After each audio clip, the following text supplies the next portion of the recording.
ជំរាបសួរ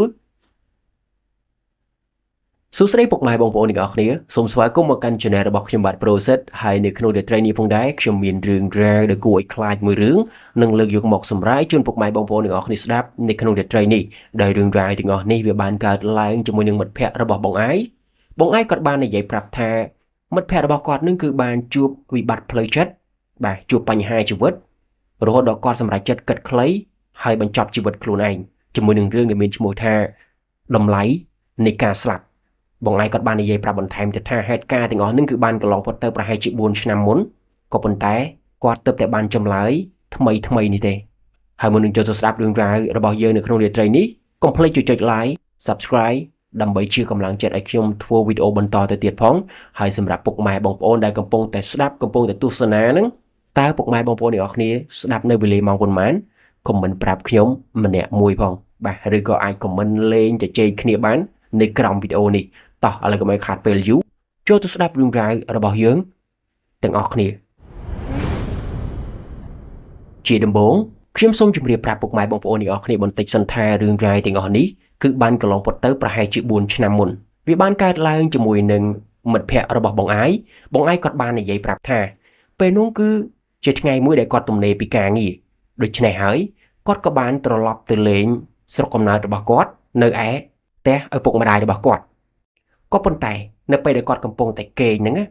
គាត់ក៏បានឮសំឡេងទូរស័ព្ទខលមករកគាត់ពេលនោះម៉ោងប្រហែលជាមួយជាងហើយរំលងអាត្រៀតហ្នឹងណានៅពេលនោះគាត់ក៏បានទទួលទូរស័ព្ទនៅពេលដែលគាត់ទទួលរួចនោះទូរស័ព្ទនោះអ្នកដែលខលមកនោះគឺជាមិត្តភ័ក្តិរបស់គាត់ដែលមានឈ្មោះថាបងវត្តនៅពេលដែលគាត់ទទួលទូរស័ព្ទរបស់បងវត្តរួចនោះបងវត្តគាត់ក៏បានយំហើយគាត់ក៏បាននិយាយថាអញអត់ចង់រស់ទៀតទេអញចង់បញ្ចប់ជីវិតខ្លួនឯងណានៅពេលនោះផងដែរបងឯងគាត់ក៏បាននិយាយគាត់ថាហើយកើតអីគេអាវ៉ាត់ហើយកើតអីមែនពួកម៉ាហើយនិយាយប្រាប់អញមើលនៅពេលនោះបងវត្តហ្នឹងគាត់ក៏បាននិយាយគាត់ថាគាត់ខូចចិត្តគាត់ពិបាកចិត្តរឿងបងមីនហ្នឹងគឺជាអ្នកណាបងមីនគឺជាអតីត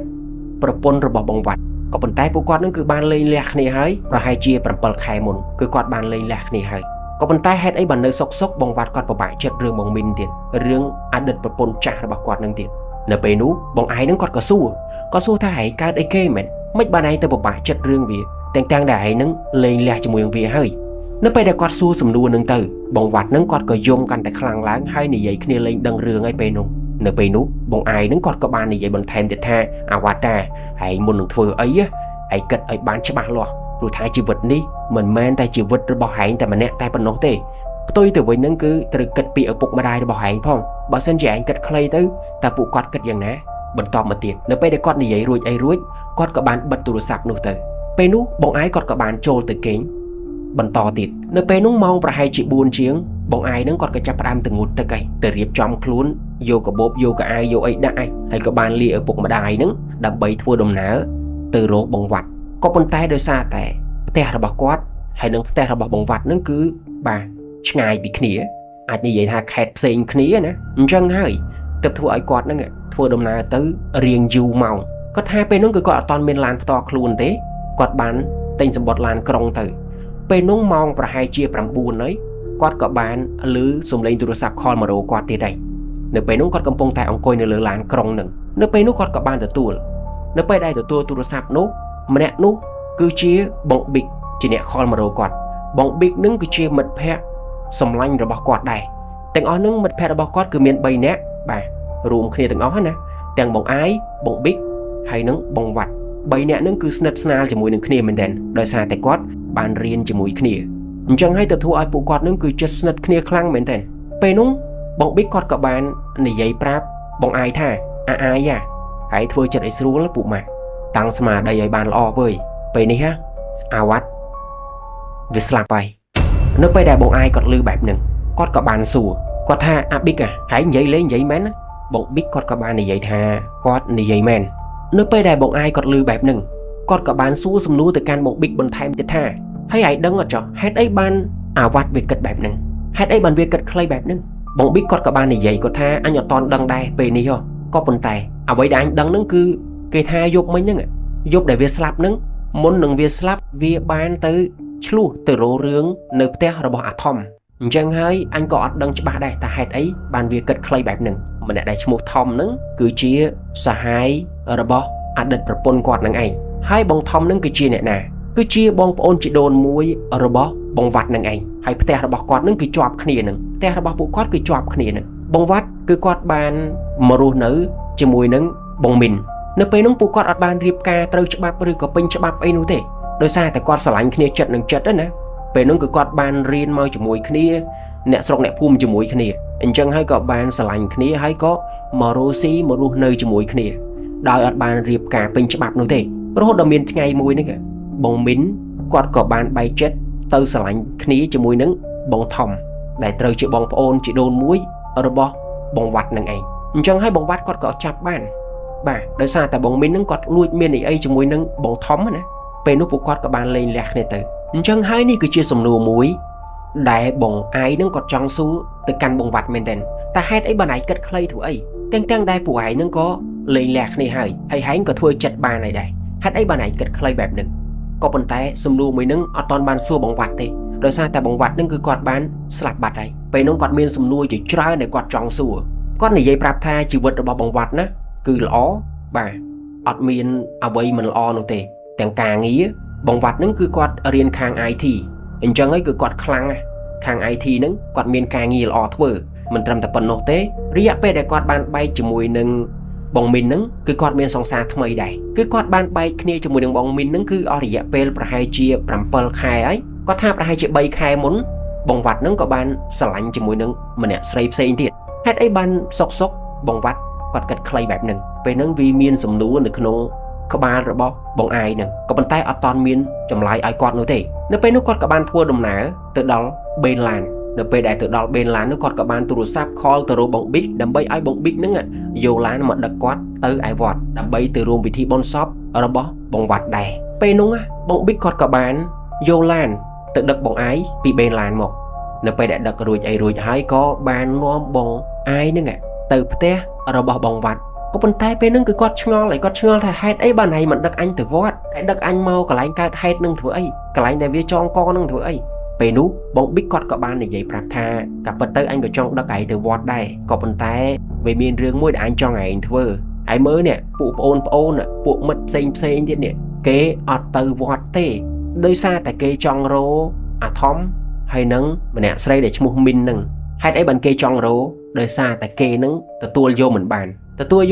គឺគេចង់ប្រើកម្លាំងណាគេចង់វាយដំច្រំធាក់2នាក់នឹងអញ្ចឹងទៅដោយសារតែគេស្រឡាញ់បងវត្តពេកម្នាក់ណាគឺទទួលយកអត់បានអញ្ចឹងហើយគឺចង់មកវាយ2នាក់នឹងក៏ប៉ុន្តែ2នាក់នឹងគឺបានរត់បាត់ដែរទូរស័ព្ទក៏អត់យកទៅតាមខ្លួនដែរអ្វីដែលយកទៅនោះគឺឡានហើយនឹងខ្លួនរបស់ពួកគាត់ក៏អាវមកកាផ្លេជាប់ខ្លួនតែប៉ុណ្្នឹងឯងអត់មានអីក្រៅពីនឹងឯងហើយនៅក្នុងផ្ទះរបស់បងថំនឹងគឺមានតែសាច់ញាតិរបស់គាត់តែប៉ុណ្ណោះអញ្ចឹងហើយបងថំហើយនឹងម្នាក់ស្រីដែលឈ្មោះមីននឹងអត់ដឹងថាទៅណាបាត់ទេអត់មានអ្នកណាគេដឹងដំណឹងនោះឡើយហើយគាត់ក៏បានអធិប្បាយប្រាប់បន្ថែមទៀតថាពេលនោះគាត់បានដឹងថាបងវត្តនឹងគឺគាត់បានស្លាប់គៀនផ្ទះរបស់បងថំនឹងឯងដោយសារតែផ្ទះរបស់គាត់នឹងគឺជាប់គ្នាគឺជិតគ្នាហើយដើមឈើនៅឯដីរបស់បងវត្តនឹងគឺវារាងធំណាអញ្ចឹងហើយវាក៏ខ្ពស់ដែរពេលនោះវាមានមែកឈើរាងធំដែរវាបានទៅលើដីរបស់បងថំពេលនោះវាក៏មានមែកឈើមួយដែលវាទៅចិត្តបងអួចកន្លែងបន្ទប់គេងរបស់បងថំហើយនឹងបងមីនយប់នោះគឺគាត់ឆ្លោះគ្នាមិនដឹងថាឆ្លោះរឿងអីទេបងវត្តហ្នឹងគាត់ក៏បានយកដបស្រាយកនេះយកនោះទៅគប់ចូលផ្ទះរបស់បងថំនៅពេលដែលគប់រួចឆ្លោះគ្នារួចព្រឹកឡើងមកគេក៏បានឃើញថាបងវត្តហ្នឹងបានចងកខ្លួនឯងស្លាប់ហើយចងនៅកន្លែងណាដឹងអត់អាកន្លែងមែកឈើដែលវាទៅលើដីរបស់បងថំនឹងឯងអាមែកឈើដែលចាក់ទៅនៅជាប់បន្ទប់គេងរបស់បងថំហើយនឹងបងមីននឹងឯងនៅពេលដែលពួកគាត់បើកបង្អួចមកហ្នឹងក៏បានឃើញសាកសពរបស់បងវត្តហ្នឹងព្យួរទិញណោងបាត់ទៅហើយអញ្ចឹងហើយពួកគាត់ក៏ភ្ញាក់ផ្អើលណាហើយក៏នាំគ្នារត់ចេញពីផ្ទះហ្នឹងទៅអ្នកស្រុកអ្នកភូមិហ្នឹងក៏នាំគ្នាមកឃើញហើយក៏នាំគ្នាកាត់ខ្សែកាត់អីយកចុះមកដើម្បីរៀបចំវិធីបុណ្យសពឲ្យបងវត្តទៅនៅពេលនោះបងឯងគឺគាត់បានដឹងខ្លះហើយអញ្ចឹងហើយគាត់ក៏បានដេញបងប្អូនក៏ដូចជាមិត្តភ័ក្តិរបស់គាត់មួយចំនួនហ្នឹងគាត់ថាពួកឯងធ្វើអញ្ចឹងអត់មានប្រយោជន៍អីទេ បើសិនជាហែងអាណិតអាវ៉ាត់មែនហ្នឹងពួកឯងនាំគ្នាទៅជួយវិធីបុណ្យសពវាទៅនៅឯវត្តនោះពួកឯងធ្វើចឹងវាមិនត្រូវទេក៏ប៉ុន្តែអត់មានអ្នកណាស្ដាប់គាត់នោះទេអត់មានអ្នកណាស្ដាប់ទេគេនៅអង្គុយកន្លែងហ្នឹងហើយនៅពេលនោះបងអាយហ្នឹងគាត់ក៏និយាយក្នុងចិត្តគាត់ថាអាវ៉ាត់អើយឯងជួយបន្តិចមកឯងមើលពួកវាអត់ព្រមទៅទេអញ្ចឹងឯងជួយបន្តិចមើលភ្លាមផងនោះស្រាប់តែមាន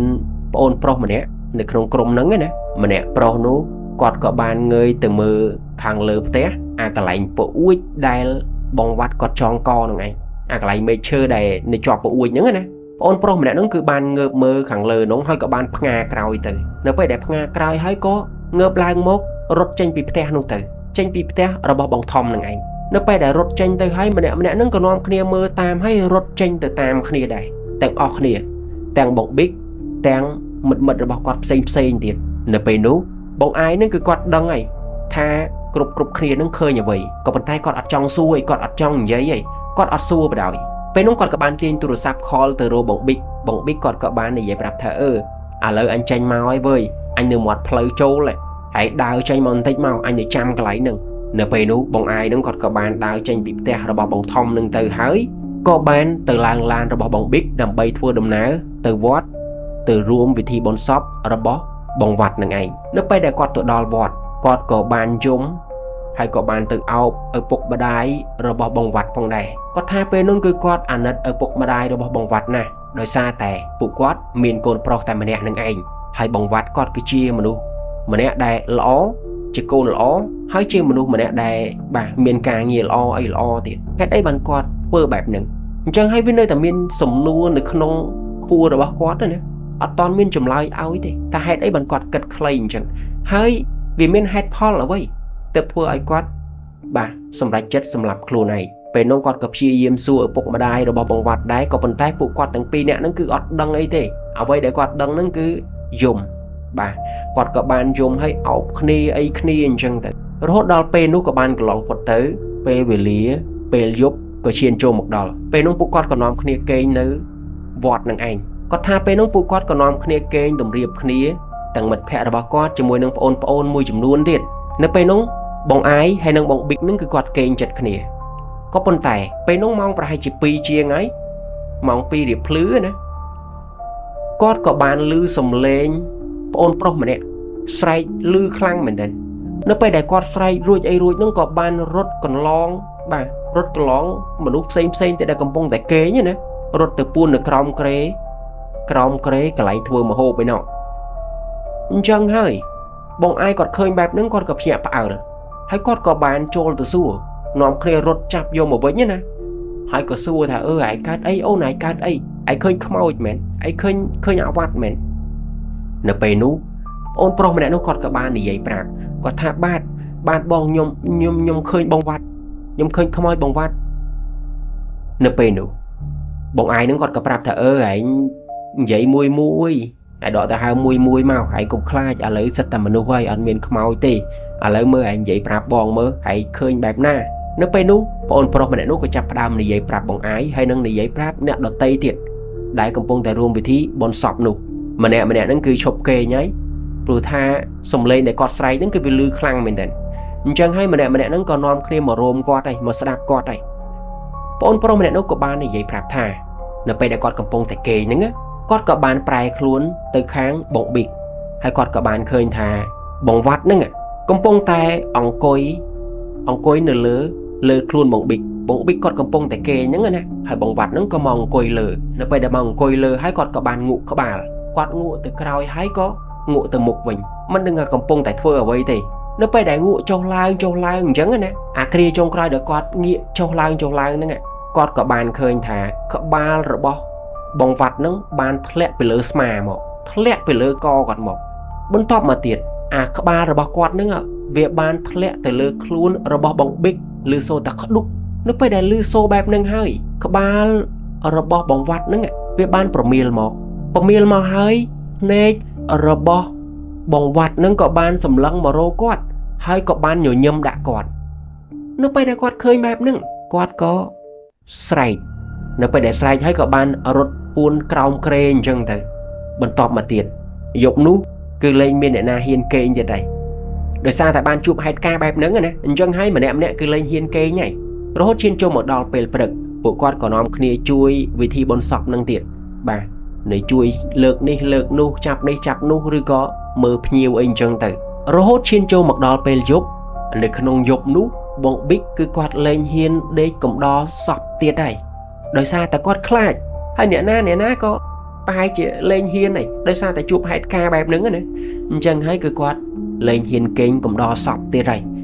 គាត់ក៏សម្រេចចិត្តថាទៅគេងនៅផ្ទះរបស់គាត់ហើយផ្ទះរបស់គាត់ហ្នឹងក៏នៅក្នុងស្រុកភូមិហ្នឹងដែរមិនសូវឆ្ងាយពីវត្តប៉ុន្មាននោះទេពេលនោះបងប៊ីកគាត់ក៏បានទៅគេងនៅឯផ្ទះរបស់គាត់ហើយគាត់ក៏បានបបួលបងអាយហ្នឹងទៅគេងនៅផ្ទះរបស់គាត់ដែរពេលនោះគឺជាពេលយប់ពេលនោះគាត់ក៏បានចូលទៅងូតទឹកហើយគាត់ក៏បានប្រាប់ឲ្យបងអាយហ្នឹងអង្គុយចាំគាត់នៅក្រោមផ្ទះសិនចាំគាត់ហ្នឹងទៅងូតទឹកសិនងូតទឹករួចចាំឡើងទៅលើផ្ទះទាំងអស់គ្នានៅពេលនោះបងអាយហ្នឹងគាត់ក៏អង្គុយលើរឹងហើយក៏ចាំបងប៊ីកនឹងឯងបងប៊ីកគាត់ក៏ងូតទឹកនៅពេលដែលងូតសុកហ្នឹងបងប៊ីកហ្នឹងគាត់ក៏បានស្រែកថាអញខ្លាចហើយគុំមករោអញខ្លាចហើយនៅពេលដែលគាត់ស្រែករួចគាត់ក៏បានធាក់ទ្វារបន្ទប់ទឹកណាធាក់រហូតដល់របូតខ្ចៅបាទរបូតរបាញអស់ហើយទ្វារបន្ទប់ទឹកហ្នឹងក៏បានបាក់បែកអស់នៅពេលដែលបាក់បែករួចគាត់ក៏បានរត់ចេញពីបន្ទប់ទឹកហ្នឹងមកមិនត្រឹមតែប៉ុណ្ណោះទេគឺគាត់រត់ស្រាតអត់មានពាក់ខោអាវពាក់អីទេគឺរត់ស្រាតចេញមកពីបន្ទប់ទឹកហើយក៏ទៅពួននៅដុបចេកនៅក្រោយផ្ទះរបស់គាត់នឹងគឺមានចំការចេកណានៅពេលដែលបងអាយគាត់ឃើញបែបហ្នឹងគាត់ក៏បាននិយាយតែឯងណាគាត់ថាអើយអាវ៉ាត់អើយមិនអាយលេងអញ្ចឹងមិនអាយលេងអញ្ចឹងហើយមកលងវាធ្វើអីអានេះពួកម៉ាក់យើងមិនអាយធ្វើអញ្ចឹងនៅពេលហ្នឹងគឺគាត់ដឹងហើយថាខ្មោចរបស់បងវត្តនឹងមករកបងប៊ីកទៀតអញ្ចឹងហើយគឺគាត់និយាយបែបហ្នឹងនៅពេលនោះផងដែរឪពុករបស់បងប៊ីកហ្នឹងគាត់ក៏បានទៅចាប់កូនគាត់មកវិញហើយក៏បាននិយាយថាមិនអីទេកូនមិនអីទេគាត់និយាយលួងលោមគាត់ប្រាប់គាត់អីចឹងទៅរហូតដល់បងប៊ីកហ្នឹងគាត់ត្រឡប់មកមានស្មារតីវិញហើយនៅពេលនោះពួកគាត់ក៏បានចូលទៅគេងនៅក្នុងបន្ទប់មួយដែលនៅក្នុងផ្ទះរបស់បងប៊ីកនឹងឯងបន្ទាប់មកទៀតបងអាយហ្នឹងគាត់ក៏បានទៅសួរបងប៊ីកគាត់សួរថាប៊ីកអើយមើលឯងជ័យប្រាប់អញមើលឯកើតអីគេនៅក្នុងបន្ទប់ទឹកហ្នឹងឯងជួបអីមែនពេលនោះបងប៊ីកហ្នឹងគាត់ក៏បាននិយាយប្រាប់គាត់ថាហើយមើលអញកំពុងតែងូតទឹកហ្នឹងណាពេលនោះអញមិនលុបមុខហ្នឹងគឺអញលាងមុខឲ្យយកសាប៊ូយកនេះយកនោះមកលាងមុខហើយក៏កក់សក់កក់អីអញ្ចឹងទៅបន្ទាប់មកទៀតអញក៏បិទភ្នែកព្រោះថាខ្លាចសាប៊ូហ្នឹងវាចូលភ្នែកអញក៏យកដៃរបស់អញហ្នឹងរាវផ្តិលនៅក្នុងអាងទឹកហ្នឹងនៅពេលដែលរាវចុះឡើងអញក៏ជួបផ្តិលហើយមើលពេលនោះអញបើកភ្នែកអត់បានទេដោយសារតែខ្លាចសាប៊ូហ្នឹងវាចូលភ្នែកនៅពេលដែលអញរាវប៉ះផ្តិលហើយអញក៏យកផ្តិលហ្នឹងទៅដងទឹកដើម្បីមកលុបមុខខ្លួនឯងមកលាងមុខណាពេលនោះនៅពេលដែលអញលាងរួចអញគិតថាមុខរបស់អញហ្នឹងគឺលែងមានសាប៊ូហើយក៏បើកភ្នែកនៅពេលដែលអញបើកភ្នែកឲ្យមើលអញឃើញថាផ្តិលហ្នឹងគឺមិនមែនជាផ្តិលនោះទេតែអ្វីដែលអញឃើញហ្នឹងគឺជាក្បាលរបស់អាវ៉ាត់តែមើលមេដៃរបស់អញហ្នឹងគឺចូលទៅក្នុងមាត់របស់អាវ៉ាត់ទៅចំណែកឯម្រាម4ទៀតហ្នឹងគឺអញសៀតនៅចិត្តត្រចៀករបស់វាហ្នឹងអញសៀតចូលត្រចៀករបស់វាឲ្យមើលហើយមាត់របស់វាហ្នឹងគឺអញយកមាត់វាហ្នឹងទៅដងទឹកនៅពេលដែលអញឃើញបែបហ្នឹងអញក៏បោះផ្តិលនោះចោលអញបោះក្បាលអាវ៉ាត់ចោលទៅបន្ទាប់ពីអញធ្វើបែបហ្នឹងរួចហើយអញក៏បានទៅស្រវាកសែងដើម្បីពាក់នៅពេលដែលអញពាក់កសែងរួចហើយមើលអាកសែងហ្នឹងវាមិនមែនជាកន្សែងនោះទេតែវាជាខ្លួនប្រាណរបស់អាវ៉ាត់ដែលវាមកអោបអញពីក្រោយហើយមើលអញ្ចឹងហើយអញក៏បានដោះកសែងនឹងចេញទៀតដោះកសែងនឹងចេញហើយអញក៏បានរត់ចេញពីបន្ទប់ទឹកនឹងទៅហើយអញក៏រត់ស្រាតចឹងដូចឯងបានឃើញអញ្ចឹងនៅពេលនោះបងអាយគាត់ក៏បាននិយាយគាត់ថាអើយគាត់ទៅអាវ៉ាត់អើយហើយកុំលេងអញ្ចឹងអីពួកម៉ាក់ហើយញ៉ៃនឹងអញហើយនឹងវានឹងគឺស្គាល់គ្នាយូរហើយហើយកុំធ្វើអញ្ចឹងអីបើសិនជាឯងលងវាឯងមកលេងបែបហ្នឹង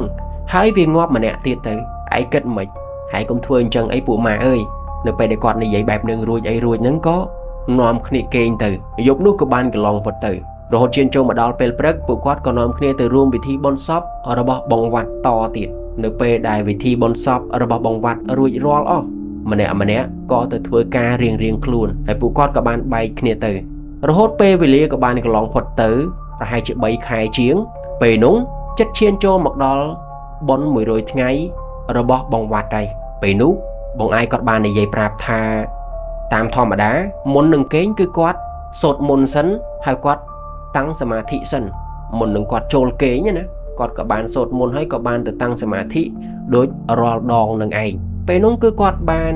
អង្គុយពេនភ្នែនហើយក៏បានបិទភ្នែកទៅហើយក៏តាំងសមាធិណានៅពេលដែលតាំងចូលឡើងចឹងទៅគាត់ក៏គេងលក់តែដែលគាត់កំពុងតែអង្គុយគាត់ថានៅពេលដែលគាត់គេងលក់ហ្នឹងគាត់ក៏បានយល់សពគាត់យល់សពថាបងវត្តហ្នឹងមករោគាត់ហើយមករោហ្នឹងគឺទាំងទឹកភ្នែកបងវត្តគាត់បាននិយាយថាអញសុំឯងពីររឿងបានអត់ពួកម៉ារឿងទី1ហ្នឹងអញសុំថាហែងជួយមើលថែឪពុកម្ដាយរបស់អញផងហែងកុំចោលគាត់ឯងជួយមើលថែពួកគាត់ផងហើយរឿងទី2ហ្នឹងអញគ្រាន់តែរឿងទី2អញហ្នឹង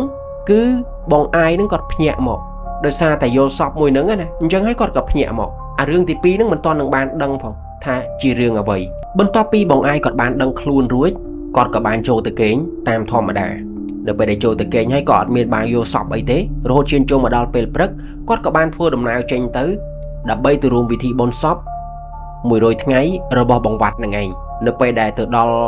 កន្លែងរួមពិធីបុណ្យសពហ្នឹងពេលនោះពួកគាត់ក៏នាំគ្នាអង្គុយចាប់គ្នាមួយក្រុមដើម្បីនិយាយរឿងរបស់បងវត្តណាហើយម្នាក់ហ្នឹងក៏បាននិយាយគាត់ថាអ្នកខ្លះហ្នឹងក៏បានជួបខ្មោចរបស់បងវត្តដែរជួបថាឃើញខ្មោចរបស់បងវត្តហ្នឹងគឺដើរអុសក្បាលខ្លួនឯងផងបាទហើយក៏បានទៅចងកខ្លួនឯងផងនៅអាកន្លែងដើមហ្នឹងឯងកន្លែងដែលគាត់បានចងកណាកន្លែងដើមឈើហ្នឹងណាកន្លែងដើមហ្នឹងឯងដែលគាត់បានស្លាប់ហ្នឹងហើយអ្នកស្រុកអ្នកភូមិមួយចំនួនហ្នឹងក៏បានឃើញថាគាត់នឹងដើរអូសក្បាលតាមផ្លូវបាទដើរនៅក្នុងផ្ទះគាត់ដើរនៅក្នុងផ្ទះរបស់បងធំផងអីផងអញ្ចឹងទៅម្នាក់ហ្នឹងក៏បាននិយាយតែពីខ្មោចរបស់បងវត្តហ្នឹងឯងរហូតឈានចូលមកដល់បងប៊ីកហ្នឹងគាត់ក៏បាននិយាយឡើងថាគាត់ស្ដាយខ្លាំងមែនទែនតាមពិតទៅការស្លាប់របស់បងវត្តហ្នឹងក៏ដោយសារតែគាត់ដែរនៅពេលដែលបងអាយគាត់ឮបែបហ្នឹងគាត់ក៏បានសួរគាត់ថាឯងកើតអីមែនឯងមានរឿងអីមែនមើលឯងនិយាយប្រាប់អញតិចមើលពេលហ្នឹងគឺគាត់រឿងចម្លែកហើយដោយសារអីដោយសារតែបន្ទាប់ពីបងវត្តគាត់ស្លាប់រួចហ្នឹងមានតែបងប៊ីកទេជាអ្នកជួបខ្មោចរបស់បងវត្តអញ្ចឹងហើយមិនដឹងថាពួកគាត់ទាំងពីរអ្នកហ្នឹងធ្វើអ្វីឬក៏និយាយអីជាមួយគ្នាទេឬក៏មានរឿងអីជាមួយគ្នាទេទើបធ្វើឲ្យខ្មោចរបស់បងវត្តហ្នឹងមករោតែបងប៊ីកតែប៉ុណ្ណោះអញ្ចឹងហើយគាត់ក៏បានសួរថាឯកើតអីគេមែនមានរឿងអីមែនមើលឯងនិយាយប្រាប់មើលពេលនោះបងប៊ីកគាត់ក៏ចាប់ផ្ដើមនិយាយប្រាប់ហើយគាត់ថានៅក្នុងយប់នោះអញបានទៅផឹកជាមួយនឹងអាវ៉ាត់នៅពេលដែលផឹករួចវាក៏រៀងយប់ដែរហើយអញក៏ជូនអាវ៉ាត់ហ្នឹងត្រឡប់មកផ្ទះវិញនៅពេលដែលជូនត្រឡប់មកដល់ផ្ទះហើយអញក៏ទៅផឹកជាមួយនឹងមិត្តភ័ក្តិមួយក្រុមទៀតផឹកផ្សេងគ្នានៅពេលនោះអញកំពុងតែផឹកហ្នឹងមិនយូរប្រហែលទេអាវ៉ាត់ហ្នឹងវាក៏បានទូរស័ព្ទខលទៅរកអញហើយឲ្យអញហ្នឹងមកយកវាផងពេលនោះអញក៏ប្រាប់ថាអញទៅលើហើយក៏ប៉ុន្តែអត់បានទៅទេដោយសារតែអញជាប់ផឹកនេះហ៎អញ្ចឹងហើយអត់បានទៅទេហើយបន្ទាប់មកទៀតហ្នឹងមិនទៀតបងឯងហ្នឹងគាត់ក៏សួរបន្ទាប់មកទៀតវាក៏បានខលមករកអញទៀតក៏ប៉ុន្តែនៅពេលដែលខលមកម្ដងហ្នឹងវាបាននិយាយថាហើយមកយកអញផងបើឯងអត់មកយកទេអញងាប់ឯវើយអញសម្លាប់ខ្លួនហើយគឺបងវត្តគាត់និយាយបែបហ្នឹងក៏ប៉ុន្តែនៅពេលដែលបងប៊ីគាត់ឮហើយគឺគាត់និយាយឡើងថាឯងងាប់ក៏ងាប់ទៅមិនអីទេបើឯងងាប់ឯងក៏ជាខ្មោចរៀមច្បងចំណែកអញហ្នឹងគឺជាខ្មោចព្រាមប្អូននៅពេលដែលអញងាប់ក្រោយឯងហើយម្យ៉ាងមួយទៀតបើសិនជាឯងងាប់មុនឯងមករកអញផងណាពួកម៉ែដោយសារតែអញហ្នឹងស្រឡាញ់ឯងជាងគេអញ្ចឹងហើយបើសិនជាឯងងាប់មុនអញមករកអញផងហើយមកឲ្យលេខឆ្នោតអញផងគឺគាត់និយាយលេងបែបហ្នឹងតាមធម្មតាពួកគាត់ទាំងពីរទាំង3នាក់ហ្នឹងគឺតែងតែនិយាយលេងជាមួយគ្នានិយាយពាក្យធ្ងន់ណានិយាយពាក្យអាក្រក់ជាមួយគ្នាអីចឹងទៅគឺពួកគាត់ហ្នឹងនិយាយលេងជាទម្លាប់ទៅហើយនៅពេលដែលគាត់និយាយប្រាប់បែបហ្នឹងរួចបងអាយគឺគាត់ទ្រាំអត់បានទេគាត់ក៏បានក្តាប់ដៃហើយក៏បានដាក់បងប៊ីកមួយដៃកណ្ដាលមាត់ដោយសារតែគាត់ខឹងពេកហើយគាត់ក៏បាននិយាយឡើងថាអាប៊ីកមិនឯងធ្វើអញ្ចឹងហើយដឹងអត់ថាពេលនោះអាវ៉ាត់វាមានវិបត្តិផ្លូវចិត្តប៉ុណ្ណាវាពិបាកចិត្តខ្លាំងប៉ុណ្ណាហើយដឹងអត់វានិយាយបែបហ្នឹងបើសិនជាឯងលួងលោមវាតែមិនតិចរឿងហ្នឹងក៏វាមិនកើតឡើងដែរក៏ប៉ុន្តែឯងនេះអត់បានជួយស្អីសោះផ្ទុយទៅវិញគឺឯងនិយាយប្រាប់បែបហ្នឹងទៅពួកម៉ាក់មិនឯងធ្វើអញ្ចឹង នៅពេលដែលបងប៊ីកគាត់លឺបែបហ្នឹងគាត់ក៏បានសុំទោសគាត់ថាវាធ្វើមិនបើអញពោះទៅហើយអញក៏បានប្រាប់ឯងហើយថាវាខុសមកពីអញដែរមិនមែនថាអញមិនទទួលទេបន្ទាប់ពីពួកគាត់និយាយគ្នារួចប្រាប់គ្នារួចអស់ហើយវិធីបុណ្យសព100ថ្ងៃរបស់បងវត្តហ្នឹងក៏បានរួចរាល់ហើយដែរពេលវេលាក៏បានកន្លងផុតទៅប្រហែលជា2ឆ្នាំជាង73ឆ្នាំហើយពួកគាត់ហ្នឹងក៏មានគ្រួសាររៀងៗខ្លួនហើយផងដែរពេលនោះបងឯងគាត់កំពុងតែគេងនៅក្នុងយប់នោះណាគាត់កំពុងតែគេងហ្នឹងក៏បានឮសំឡេងទូរស័ព្ទខលមករកគាត់ពេលនោះគាត់ក៏បានទទួលនៅពេលដែលទទួលហ្នឹងគាត់ក៏បានដឹងថាអ្នកដែលខលមកហ្នឹងគឺជាបងមីនហើយបងមីនហ្នឹងគឺជាអតីតប្រពន្ធរបស់បងវត្តហ្នឹងឯងនៅពេលនោះគាត់ក៏នៅក្នុងចិត្តគាត់ថាចុំមិនមានឃាតករនេះវាខលមករកអញអញ្ចឹងវាមានការអីមែនពេលនោះម៉ោងប្រហែលជា2រំលងអាត្រៀតដែរអញ្ចឹងគាត់ក៏បានទទួលហើយនៅពេលនោះម្នាក់ស្រីនោះគាត់ក៏បាននិយាយថាបងខ្ញុំមីនណាគឺជាអតីតប្រពន្ធរបស់បងវត្តអញ្ចឹងហើយបងអាយនឹងគាត់ក៏សួរគាត់ថាហើយអូនឯងខលមកនឹងមានការអីមែនបងមីននឹងគាត់ក៏បានប្រាប់គាត់ថាគាត់មានការគាត់ចង់និយាយប្រាប់គាត់ចង់សារភាពប្រាប់ទាំងអស់តាក់ទងទៅនឹងហេតុការណ៍មួយនោះបន្ទាប់ពីបងអាយគាត់ឮបែបហ្នឹងគាត់ក៏បាននិយាយគាត់ថាបងក៏ចង់ដឹងដែរហេតុអីបានអាវ៉ាត់វាគិតខ្លីបែបហ្នឹងមើលអូនឯងនិយាយមើលអូនឯងសារភាពប្រាប់ឲ្យអស់មើលថាកើតអីគេពេលនោះម្នាក់ស្រីដែលឈ្មោះមីនហ្នឹងក៏បាននិយាយប្រាប់គាត់ថាតាមពិតទៅគឺគាត់បានមានផ្ទៃពោះជាមួយនឹងបងវត្តអស់រយៈពេលប្រហែលជា2ខែហើយពេលនោះបងឯងគឺគាត់ឆ្ងល់ហើយគាត់ថាចុំហើយមិនបានមានផ្ទៃពោះជាមួយគ្នាទាំងដែលអូនឯងហើយនឹងជាមួយវាហ្នឹងបានលេងគ្នាអីតើអូនឯងទៅតាក់ទងជាមួយអាថមអីតើហេតុអីបានបែបហ្នឹងហើយនៅពេលនោះបងមីនគាត់ក៏ចាប់ផ្ដើមនិយាយគាត់ថាកាពិតទៅបងថមហ្នឹងគឺមិនមែនជាប្រុសទេគាត់គឺជាមនុស្សស្រីតែគាត់ធ្វើប្រុសរហូតដល់មានថ្ងៃមួយហ្នឹងគាត់ក៏បានឆ្លោះគ្នាជាមួយនឹងបងថមហ្នឹងនៅពេលដែលឆ្លោះរួចគាត់ក៏បានទៅតាក់ទងជាមួយនឹងបងវត្តវិញដោយសារតែគាត់នឹងចង់ឈ្នះបងថមគាត់ចង់ឲ្យបងថមមើលឃើញរូបភាពនឹងហើយគឺគាត់ឈឺចាប់អីអញ្ចឹងណាអញ្ចឹងហើយក៏បានទៅតាក់ទងគ្នាជាមួយនឹងបងវត្តវិញនៅពេលដែលតាក់ទងគ្នាចុះឡើងក៏ស្រាប់តែបានទៅកេងជាមួយគ្នាបាទទៅជ្រុលជ្រោះជាមួយគ្នាម្ដងទៀតរហូតដល់បងមីនគាត់មានផ្ទៃពោះនៅពេលដែលមានផ្ទៃពោះរួចគាត់ក៏អត់ដឹងខ្លួនដែរពេលហ្នឹងគឺគាត់បានត្រឡប់មកត្រូវគ្នាជាមួយនឹងបងថមវិញហើយនៅពេលដែលត្រឡប់មកត្រូវគ្នាបងថមគាត់ក៏បានដឹងថាបងមីនហ្នឹងមានផ្ទៃពោះអញ្ចឹងហើយគាត់ក៏បានសួរបងមីនថាគាត់ថាបើសិនជាជ្រើសយកបងវត្តគឺត្រូវទៅនៅមួយបងវត្តទៅបាទរើកអាយរើអីហើយទៅនៅជាមួយគេទៅក៏ប៉ុន្តែបើសិនជាជ្រើសរើសនៅជាមួយគាត់គឺទម្លាក់កូននោះចោលលេបថ្នាំទម្លាក់ចោលឬក៏ទៅពេទ្យឲ្យគេទម្លាក់ចោលអីអញ្ចឹងទៅនៅពេលនោះបងវត្តគាត់ក៏បានលឺដែរនៅពេលដែលគាត់បានលឺបែបហ្នឹងថាគេអត់ចង់ទុកកូនគាត់ទេអញ្ចឹងហើយគាត់ក៏បានទៅនិយាយគ្នាជាមួយនឹងបងថមហើយនឹងបងមីននឹងឯងនៅក្នុងផ្ទះរបស់បងថមហ្នឹងនៅពេលហ្នឹងគាត់ក៏បាននិយាយនៅក្នុងយប់នោះណាយប់កើតហេតុហ្នឹងគាត់ក៏បានចូលទៅនិយាយគាត់ថាទុកកូនហ្នឹងទៅពោពុះឲ្យគាត់បន្តិចទៅហើយបើពោពុះហើយចង់ធ្វើអីក៏ធ្វើទៅតែកូនហ្នឹងយកមកឲ្យគាត់អីចឹងណានៅពេលដែលយកកូនគាត់មកឲ្យគាត់ហើយហ្នឹងពោពុះឲ្យគាត់ហើយហ្នឹងចាំគាត់ឲ្យលុយរៀងច្រើនដែរណានៅពេលដែលបងថមគាត់លឺបែបហ្នឹងហើយនឹងបងមីនគាត់លឺបែបហ្នឹងម្នាក់គឺអត់ព្រមទេយ៉ាងណាក៏ដោយក៏យកកូននៅក្នុងផ្ទៃពោះហ្នឹងចាញ់ដែរអត់ទុកទេមិនត្រឹមតែប៉ុណ្ណោះទេបងថមគឺគាត់បានជេរគាត់បានស្ដីបន្ទោសឲ្យទៀតគាត់ថាអានេះកូនហ្នឹងគឺកូនមកពីនរកហ្នឹងទុកវាធ្វើអីនិយាយគឺគ្រប់បែបយ៉ាងតែម្ដងគឺគាត់និយាយទៅហ្នឹងគឺចង់ឲ្យបងវត្តហ្នឹងឈឺចុកចាប់ចង់ឈ្នះបងវត្តនៅពេលដែលគាត់ឃើញថាបងវត្តហ្នឹងយំបងវត្តហ្នឹងគាត់ចាប់ផ្ដើមខឹងហើយដោយសារតែនិយាយប្រាប់គេហើយសុំគេហើយយកលុយឲ្យគេហើយគេក៏នៅតែមិនព្រមអញ្ចឹងហើយគាត់ក៏ចាប់ផ្ដើមខឹងហើយគាត់ក៏បានយកដបស្រាយកនេះយកនោះហ្នឹងគប់ចូលមកក្នុងផ្ទះរបស់បងថមនឹងឯងនៅពេលដែលគាត់គប់រួចគាត់ជេរស្ដីបន្ទោសរួចហើយអស់ចិត្តគាត់ដើរមកក្នុងផ្ទះរបស់បងថមម្ដងទៀតហើយពេលហ្នឹងគឺគាត់អត់និយាយអីទេគាត់ដើរទៅរកបងថមហើយជាមួយនឹងបងមីនហ្នឹងគាត់ក៏បានលុតជង្គង់ចុះហើយក៏បានសំពះបាតជើងរបស់ បងមីនហើយនឹងបងថំហ្នឹងហើយគាត់ក៏បាននិយាយថាគាត់សុំបង្វរទុកកូនឲ្យគាត់ទៅគាត់ចង់បានកូនពិតមែនសុំបង្វរទុកឲ្យគាត់ទៅឲ្យគាត់ធ្វើអីក៏ព្រមដែរនៅពេលនោះបងថំគាត់និយាយ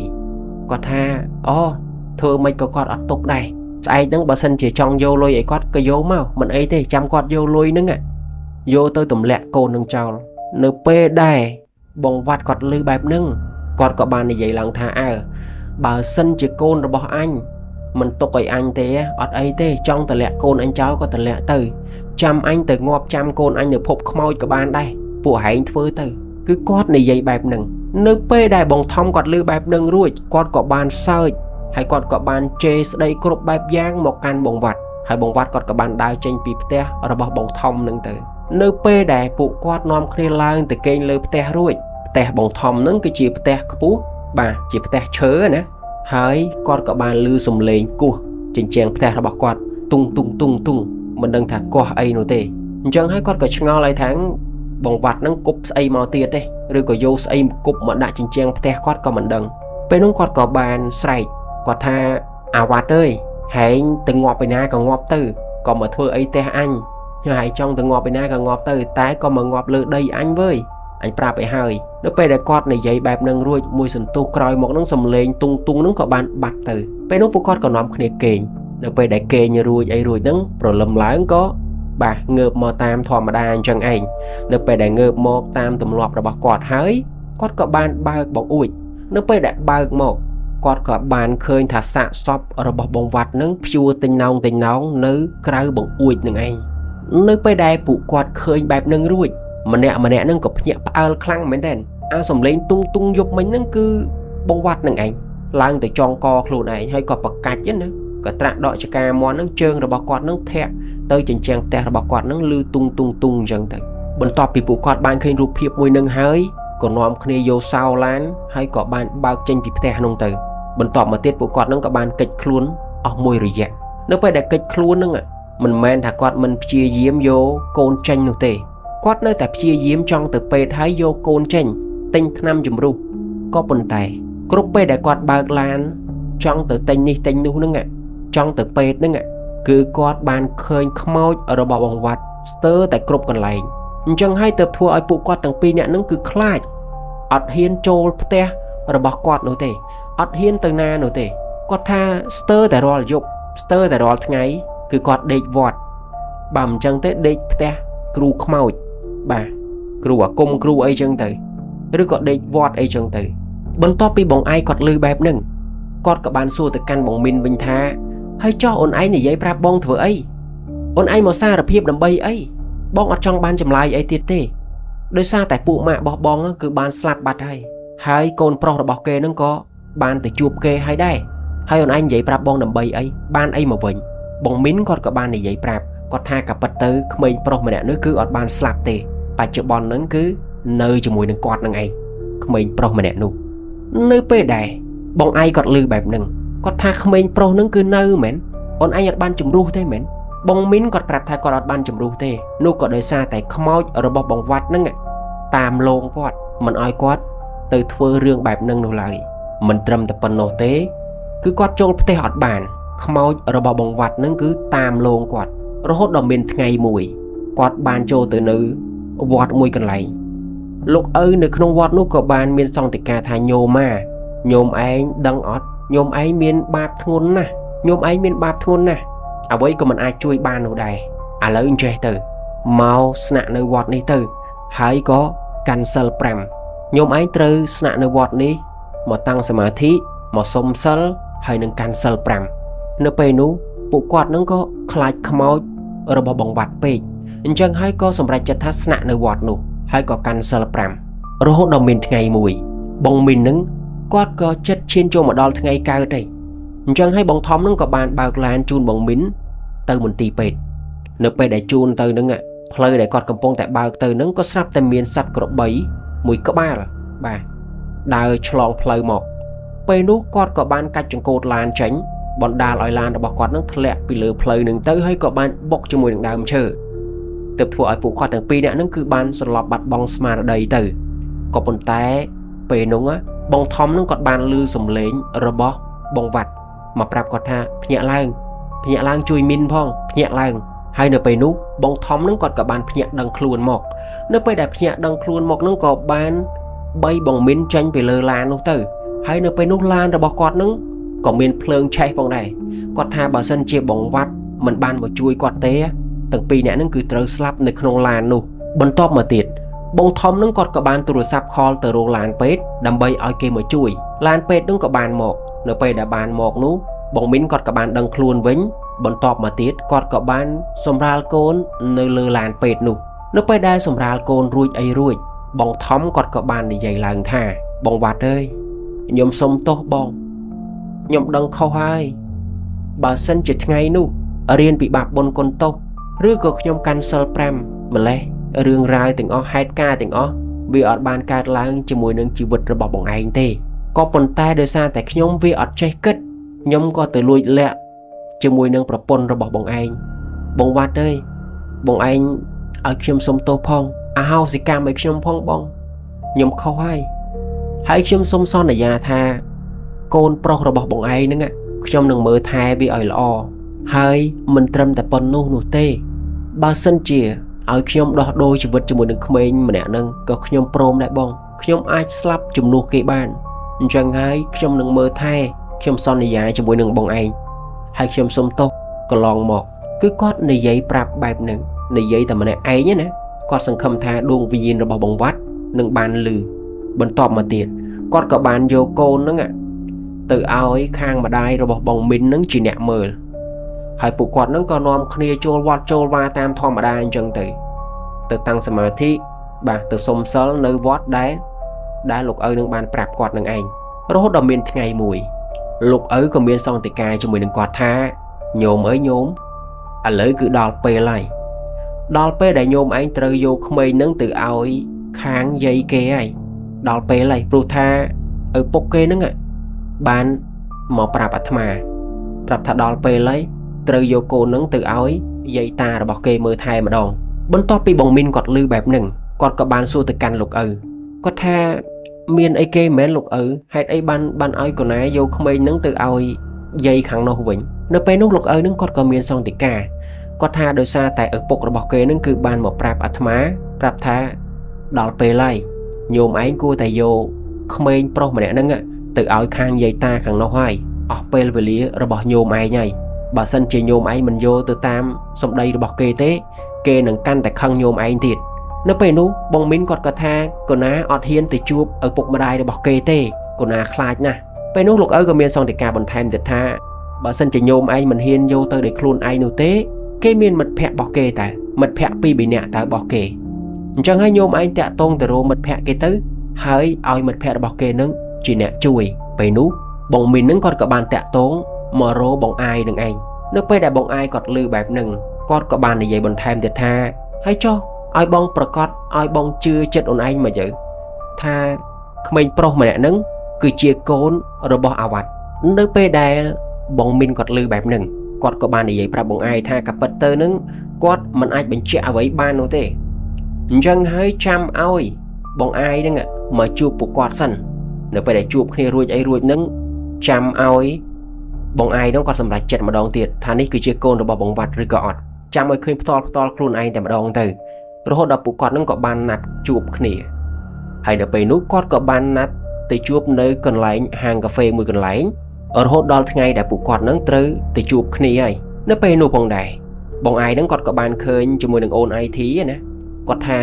ក្មេងប្រុសម្នាក់នោះគឺមុខមាត់ដូចបងវត្តខ្លាំងមែនទែនសូម្បីតែត្រចៀករបស់គាត់ក៏ដូចបងវត្តដែរអញ្ចឹងហើយគាត់ជឿឲ្យថានេះគឺជាកូនរបស់បងវត្តមុខមាត់នឹងគឺដូចខ្លាំងមែនទែននៅពេលនោះគាត់ក៏បានចូលទៅអោបជាមួយនឹងក្មេងម្នាក់នោះនៅពេលដែលអោបរួចហើយគាត់ក៏បាននិយាយថាសុំទោសផងប្រហែលឆ្នាំនេះអ៊ំអត់ដឹងដំណឹងក្មួយឯងសោះបើសិនជាអ៊ំដឹងអ៊ំនឹងទៅរកក្មួយឯងហើយពេលនោះគាត់ក៏យំនិយាយផងយំផងណាដោយសារតែមុខមាត់នឹងគឺដូចពួកម៉ាក់របស់គាត់ពេកនៅពេលនោះផងដែរកូនក្មេងម្នាក់នោះក៏បានយកដៃរបស់គេហ្នឹងជូតទឹកភ្នែកឲ្យបងអាយនៅពេលដែលនិយាយគ្នារួចហ្នឹងក៏នាំគ្នាចូលទៅក្នុងហាងកាហ្វេហើយក៏បាននិយាយប្រាប់បន្ថែមទៀតថា cặp bật tới quạt có trong vô cô nâng từ áo mà đai rồi bỏ bằng vặt đẻ có bồn tè quạt khai mà đai ở bọc rồi bỏ bằng vặt nâng sọp quạt bà mình chui chết quạt hay có váy quạt ấy chân tử chê bà cháu quạt thai quạt bật tốt quạt chân tử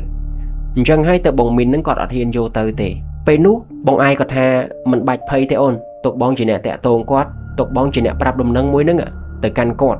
chân hay quạt có bàn call tu sắp từ rô mà đai rồi bỏ bằng vặt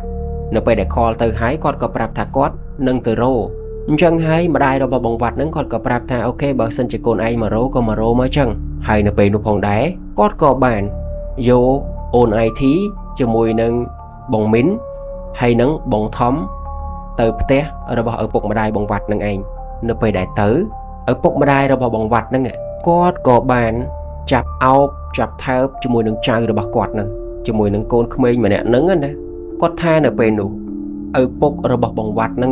lằng nho đai nho chơi ngõ hai nóไปđại bàn áo chơi nóไปđại bàn po chơi nâng có bà áo dây áo ta chẳng đại đôi chìm đồ đại thọp squall này bị môn mộng chẳng